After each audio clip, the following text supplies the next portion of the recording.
All right, sixth grade students. Today we're going to be talking about the early humans, and I included Sherman and Mr. Peabody here to kind of take us through our guide.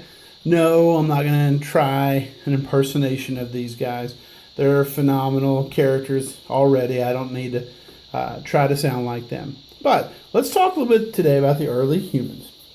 So, archaeologists have discovered evidence of early humans throughout the world, including some of these main continents: Europe and Asia and Africa and Australia. Today we're going to talk about the earliest of archaeology that we'll study in this class, and that's the Paleolithic era. The Paleolithic era is known as a time period where people were nomadic. And the reason they were so nomadic was because hunting was how they got their food. They were constantly on the move as they would chase a herd or follow a herd, sometimes for days, weeks, or months. They would have to, keep up with the herd. If the herd left, it was basically like their fast food restaurant or their grocery store going away. We call the people of the Paleolithic era nomadic, meaning they traveled, but we also call them hunter-gatherer societies.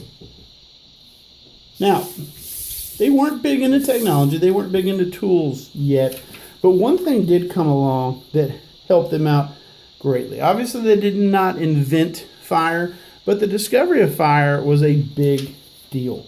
Once fire had been discovered, they started to realize, hey, our food tastes a lot better when we cook it, and it's not a raw meal. Well, so as the early humans started to use fire for defense from other animals that would attack them, to heat themselves at night in cold months, because keep in mind, we're talking Ice Age for much of the planet at this time. And also, what we find is that as they started to heat their food, we started to see an increase in brain size.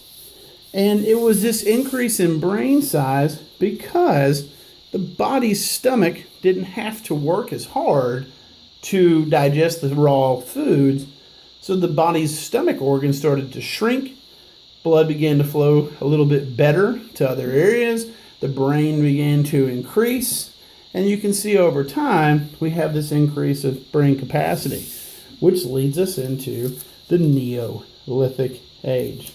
Neolithic, a little bit different than Paleolithic because man starts to domesticate animals, including the canine or the dog. If you have a dog at home, you can thank the Neolithic early humans for figuring out how to make dog friend and not foe. They become farmers. That's what agriculture means. And it's through this time period, this Neolithic time period, that growing things on a farm, they started to say, you know what, we can settle here. We can domesticate the animals here. They started to build fences to keep some of the larger animals fenced in. They started to grow fruits and vegetables to sustain their food source. And it began a huge shift and change to what we now know as civilizations. Along comes technology like metallurgy.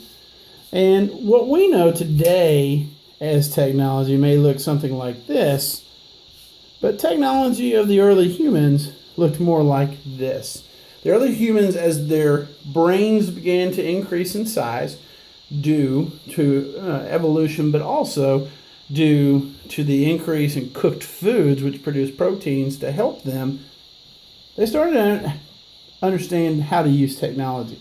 Now, we see technology like this today, but to them it looked like that.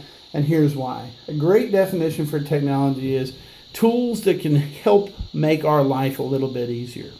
All right, so on Wednesday in class, we're going to spend some time looking at the difference between the Neolithics and the Paleolithic time periods. We're going to talk a little bit about the significance of the discovery of fire, as well as what it would have been like if you were Paleolithic versus what it would have been like if you lived in the Neolithic era.